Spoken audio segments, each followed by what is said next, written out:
Good day, ladies and gentlemen. I'm a little bit confused where I should start. Although the organizers give me the title for the today discussions, and topic is the role of Pakistan and Pakistani military establishment in promoting, nurturing and sponsoring terrorist organization in Jammu and Kashmir.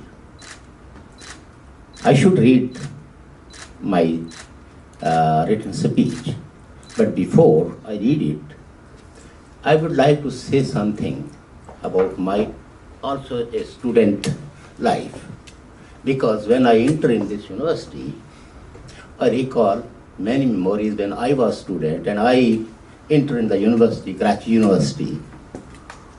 There are many students and many student organizations, and I experienced many banners.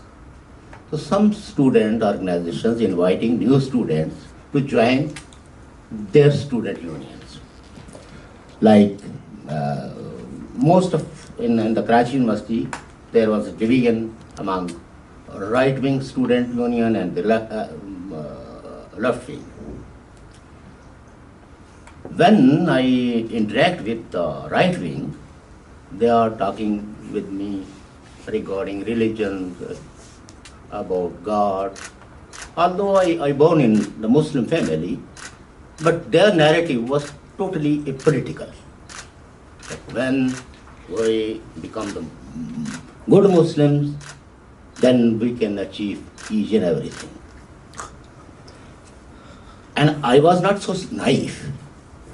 I have studied religion and also the sociology and other subjects, history. So I was trying to discuss with them and convince them that this is not the true narrative. Religion have nothing to do with the state. Religion has nothing to do in the politics. Religion is a private matter. It is a matter of persons. Which faith he appealed to him. But when we are in the society, we should dig out the common agenda. What is the common problems? And when I have experienced that Pakistan, most of the people, almost above the 70% people, become poorer. Every day their status is going low. And the upper class or the rich, they become more richer. And I was asking them that why the richer have become more richer and poor become more poorer. It is not due to the religion, because there are some bourgeoisies, the upper class, they are also Muslims. But they are not ready to give them the equal rights. So society is divided on the basis of classes. So how a religion can define or abolish the classes? And then I moved to the left group, and they actually appeal me because they believe that society problem is a common problem. It is not linked with the religion, but it is the political class. It is the state who actually define the system. And that system is based on exploitations. And until and unless there is exploitation, the society will divide it, and poor become more poorer, and there is no any agenda of the state to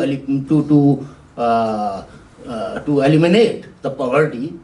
So we must collectively debate and discuss how social emancipations bring in the society. Until unless we will not combat with such kind of a pseudo ideology, Pakistan or Pakistani people will not progress.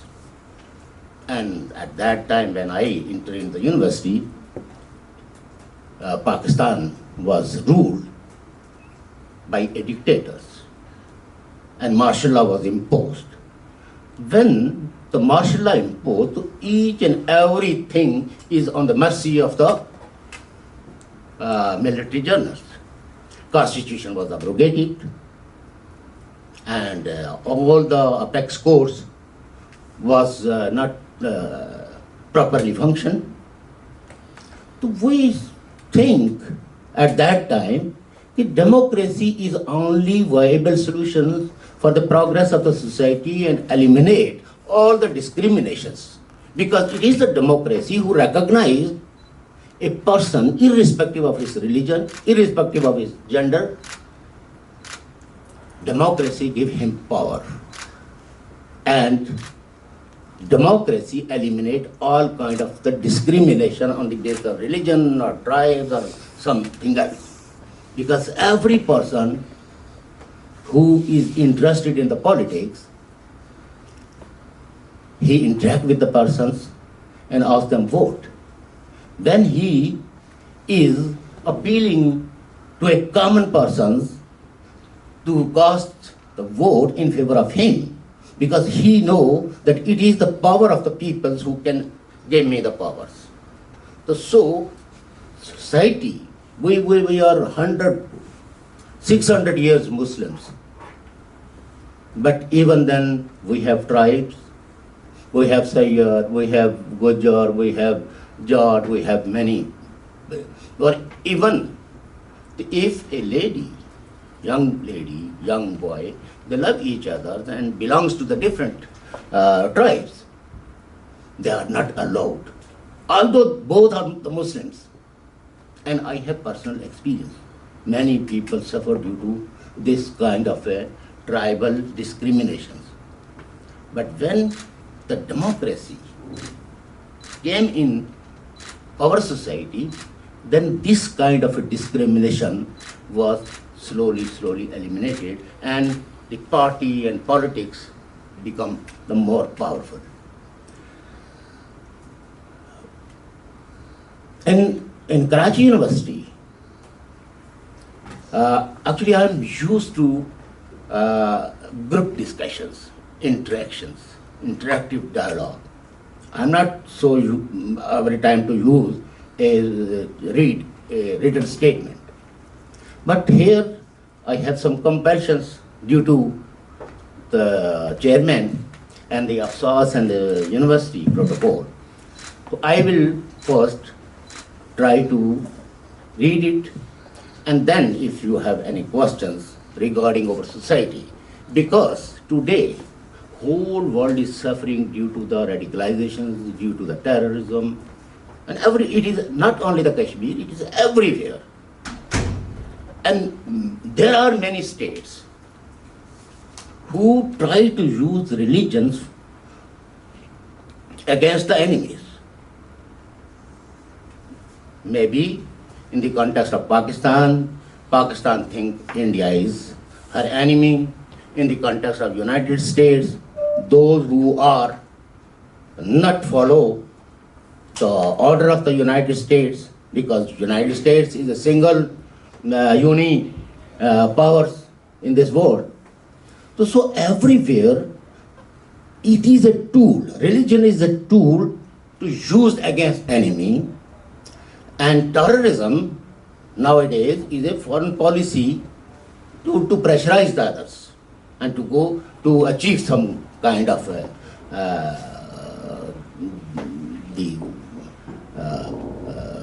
you can say, to achieve something which are normally they think that we cannot, like in Afghanistan.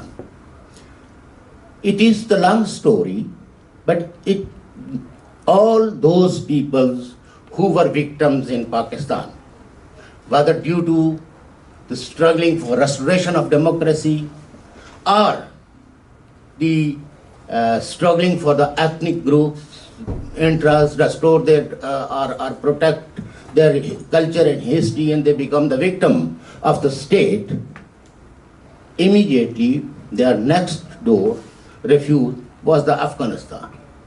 And Pakistan was thinking that this Afghanistan should be follow the instructions of the Pakistani deep states. And then, even 19, when Soviet Union was not invaded Afghanistan, in 1973, it is on the record, Pakistan recruiting many students and facilitate them, give them more money, like Hikmatyar and Mujaddi and many others, and ask them that we will support you and you can recruit the people for the Islamic revolutions. It is in 1973. At that time, Pakistan was ruled by a popular leader, Zulfikar Ali Bhutto. But it is the policy of the state to make it Afghanistan as on our mercy, her mercy. That's why they are started, even they intervened, but religion was more powerful slogans. Like in our, most of our colleagues used the tribal invasions. What was the force of the tribal invasions? How tribes enter in Kashmir? What was the incentives? One incentive was to preach that, oh, tribesmen, Kashmir is under infidel rulers and the Muslims are suffering due to their religion. So it was the connecting point and asking the tribals, because they have the guns, they have the private militias, and long story.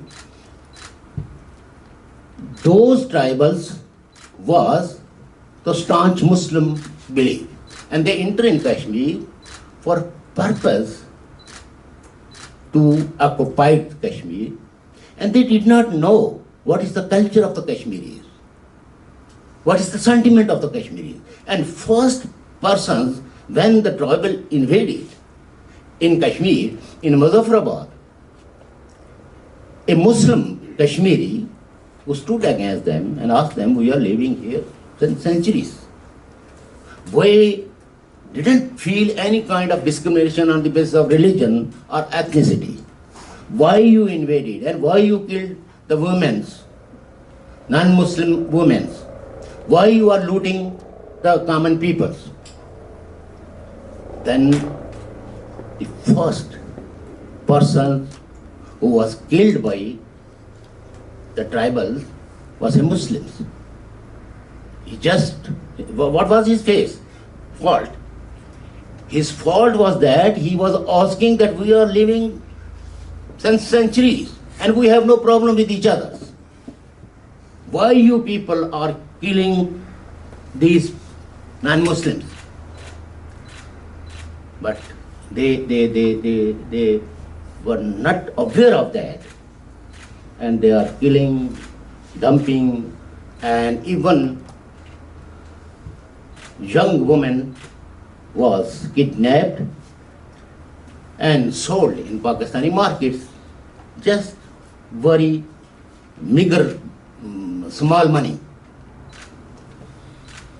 And this is a very, very bad story. You people cannot imagine how much the people were displaced, how many women just jumped into the rivers and died, committed suicide due to the cruel attitudes. How many women were raped, and how many young boy in front of their parents was killed. Even there are many stories, many people who were offered them that, okay, we accept, we become the Muslims, but you should not kill our child. They did not allow them because the master instructed them that these are all who did not follow you and not support you, they are all infidels. So that the Kashmir become a hub of terrorism. My friend told you that this Azad Kashmir, officially it is the stated policy that this area is a base camp. It's a military term. Everyone is ready for fighting. And this area declared as a war zone, and you can see many camps, many training camps, many clerics who always preaching to fight against non-Muslims. They are not your friends. In 21st century, our generation is listening such kind of a lecture in that area where the international community cannot access that area until and unless the Pakistani Interior Ministry cannot give you the special permission. Even you have a visa for Pakistan as a visitors, but you cannot enter that area. And if you plan for 1 month, so you cannot wait for the permissions to enter in Kashmir 1 month or 2 months, because they will not give the permission to every tourist. Only those people who get easily visa for this area, which is under Pakistani administration, who have the good relationship with the Pakistani embassies. Otherwise, there are many people from Belgium, from Germany. They dare to enter in Kashmir. They have the visa, but they were deported. They were interrogated and ultimately deported from the area. So this situation is very worse. Why the government of Pakistan is not freely allowed the tourists to enter in Kashmir? Just because there is one hand under the pressure of the world community and some of the states, Pakistan claims that here there is no any terrorist infrastructure. All the terrorist camp has been dismantled, whereas all those camps are still intact and still get training. Like in 1947, India got freedom. Pakistan was created. Pakistan was created in Balochistan. Majority people are Muslims. They never ever need any kind of a new country, or even Punjab. They were ruled by the Unionist Party. And Muslim League was badly defeated in Punjab. So this area, the popular demand was not the division of India in these areas, which is now Pakistan is as a country recognized. Yes, it is the demand of those Muslims who lived between the majority of the other sects. But these areas, like in Kashmir, we Kashmiri was not facing any kind of discrimination on the basis of religion. Same is the case in Punjab, in Sindh, in Balochistan. So it was created for a special design due to the Cold War era policies, and the Kashmiri who are victim of the Cold War era policies. Like my friend quoted, the truce agreement. It was signed by the India, it was signed by Pakistan, and Pakistan was agreed to withdraw its troops, and all those non-Kashmiri who enter in Kashmir for the purpose of fighting should be withdrawn. But unfortunately, Pakistan did not comply the UN truce agreement. But everywhere Pakistani officials and some of the Pakistani peoples who propagating, who actually discriminating, intimidating the Kashmiri aspirations, just to snatch the Kashmir from the Kashmiri. That's why they started different operations in the name of religion. But it is the Kashmiri who combat in 1947 against this policy of the Muslim League that we will not become the part of Pakistan just because of that we are Muslims. No, we have a separate history, we have a separate culture, we live centuries together and we have no problem. And Kashmir is a multi-religious state. Like in Jammu, we have Hindu majority. In Ladakh, we have Buddhist majority. In Valley, we have Muslim majority. And you people know that we have many sects like Shia and Sunni and Deobandi and Brahmi. So every sect is not agreed with each other. They have different school of thoughts regarding the religion, regarding the faith. So that it is just among some powerful peoples to use Muslims to get their for their purposes, and that's why Al-Nusra Front and many religious motivated terrorist groups are operating all over the world, and they were supported. Like in Pakistan, Lashkar-e-Taiba, Jaish-e-Mohammed, and many other terrorist organizations, they are one-point agenda. They are propagating the religion. They are exploiting the Muslim sentiments and kill the people irrespective. If any Muslims who believe in secularism, who believe in democracy, and majority of the Kashmiri believe in democracy, believe in coexistence, and this proxy war, how many Muslims, secular Muslims, democratic Muslims were killed? Majority of the Muslims were killed by these terrorist radical elements because they think that we are not the good Muslims. They think that we are not the practicing. But what their practice is to kill others and do not respect the other person's views. That's why we are asking Pakistan to change its policy. This policy is not worth, has not worth.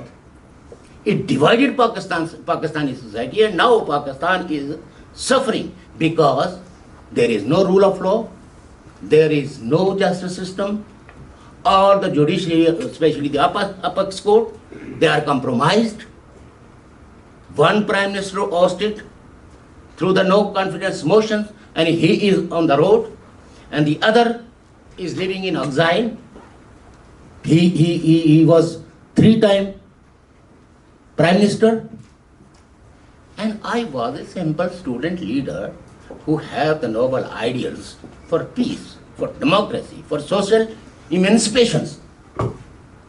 And when I was asking, and I was attorney at law in my district, native district, and my fault was just to ask them that here rule of law should be respected, and all those people who carry the gun and Kalashnikov should be penalized because they have no right to carry and terrorize the local people.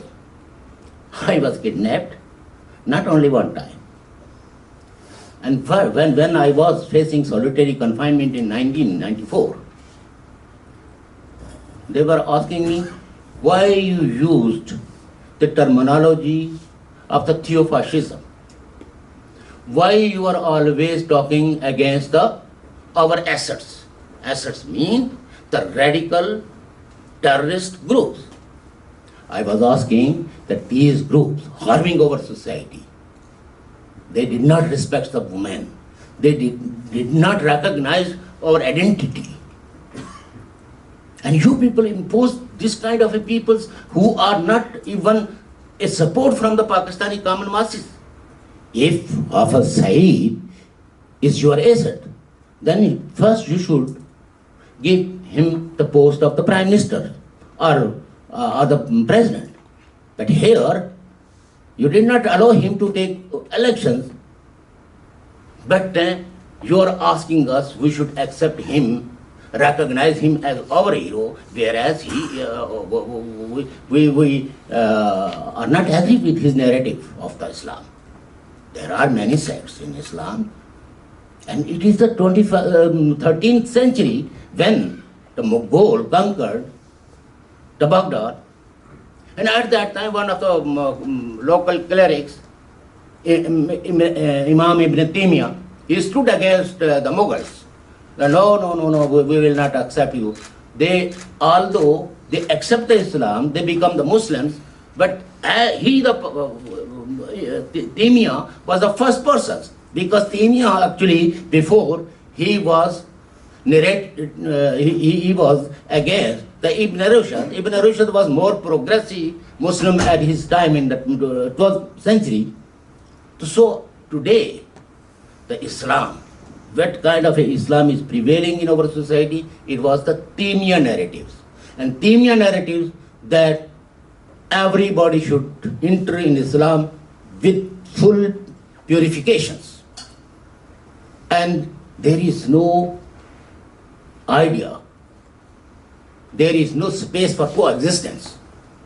So until and unless the students, the progressive peoples, those people who believe in the human values, cannot put pressure on their own governments that they should ask Pakistan to respect the democratic norms, respect the other people's identity, and dismantle all kind of terrorist infrastructure.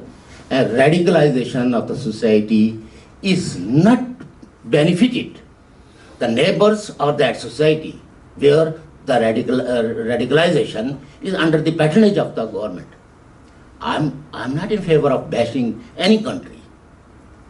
We are just asking Pakistan that Pakistani policies should be changed and they should recognize the human being as human being, not give them any power or any special privilege just for the he belongs to your faith. That's why in Pakistan, there is no merit. The justice system, I explained you before, that since 1947, all the cases, if anybody who belongs to the profession of the law, they can study. Every time the apex court gave the verdict against the will and wish of the people and against the justice. Their decisions, their verdict, always in favor of the powerful people. When the military, it is only the courts of Pakistan who give the powers to a single military man, that you can abrogate, you can change, you can amend the constitution.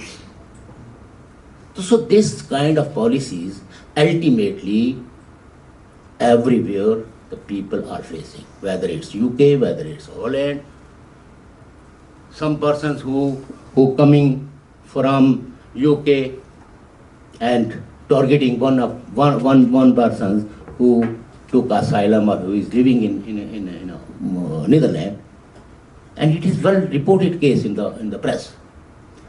So it is the duty of the students who stood against injustices and asked the world community and the people and the governments to look these situations and make a policy which should be pro-people, which should be pro-regions, which should be pro-peace. And promotion should be abolished. Otherwise, the world become more difficult, and the problems like you people can see the Ukraine and Russian war. It affects whole world. Recession, economic recession, everywhere we are facing problems.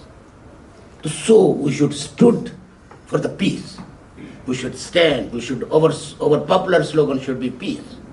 And us, our governments, don't interfere the matters of the other states or the people. Don't provoke them.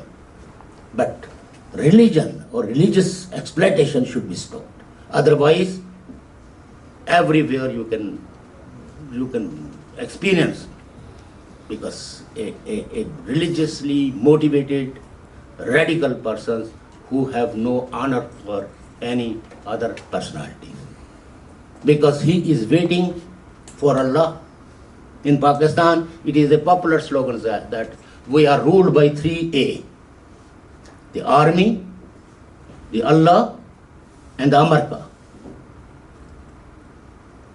And everywhere, every corner, one of the preachers is preaching the people, oh,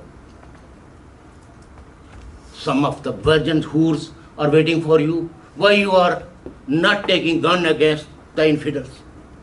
This kind of preaching should be stopped, which is hate speeches. And one of the prime minister, maybe you know his name, Imran Khan. He says, oh, Pakistan, we make it Pakistan as a state of Medina. Even he did not know that in the history there was no any state existed as name of the Medina. There was one contract among the Prophet and the other leader of the other religions that it is our city, we should defend it unitedly. That was not a state. It's the tribal society at that time, and tribes signed a treaty that we look after the interest of the people and area jointly. But in Pakistan, nobody can ask him, that prime minister, what are you talking about? He is totally distorting the history, and his followers are clapping. The Pakistani people, the Kashmiri people, we are all suffering due to this policy, because so some people are saying, oh, how many people are with him? They're huge. In Pakistan, all the resources, all the loans invest in this kind of a propaganda. If you are organizing a protest against America, a lot of people come out. If you organize a protest for the against the Israel, a lot of people come out, because since 1947 we are all listen one lecture that Israel is not good, Israelis are not good, Americans are not good, they are against the Muslims. And if you organize any rally against India, the Pakistani people, especially the Punjab province, is ready to protest. It is the need of the hours to change this kind of a policy and course. And world community should not be befooled. They should open their eyes and see what is happening in Pakistan and in the Pakistani peripheries. So I think I will submit my speech to the chairman, because it's very almost 5 pages, and I don't like to read it. And after that we can interact with each other. If you have any questions, then I will be able to reply you. But it is a great pleasure for me to interact with the students, and again my gratitude, and also I'm very much thankful Mr. Junaid Qureshi, the director, and his team, to give me an opportunity to interact with my young fellow. Today, I again feel that I am also a student. Of course, we are students. Every time we are trying to learn something from others. So we should open our mind. We should not just to stick their own faiths. Thank you very much. Sorry for